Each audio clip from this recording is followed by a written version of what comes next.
quick unboxing, man. I was alright. Been meaning to get to these unboxings, but I've been slam packed with work and stuff lately, but it's all good. Alright. So let's see what we have here. Okay. Gotcha.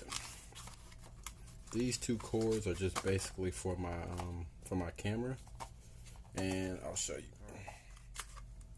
What? And it still didn't open up all the way. Alright, so this cable right here connects here.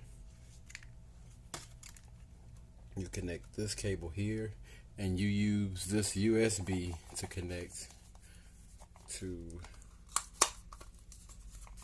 one of these cables. There should be two in here. Should be two in the box. Yes, there is. Alright, so you use this to connect to here, and then this goes inside my Ronin SC. I'm gonna do that review once my Ronin SC gets back. Now that particular thing is in the shop, so we gotta wait for that to get back. Alright, so we know what that is. Glad it's here.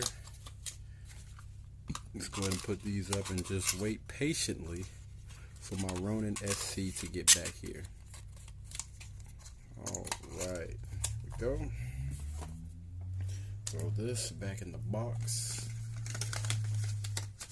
Beautiful, beautiful, beautiful. This is a beautiful cord. Alright, now we done got that out of the way. Excuse me, baby. Give it a second.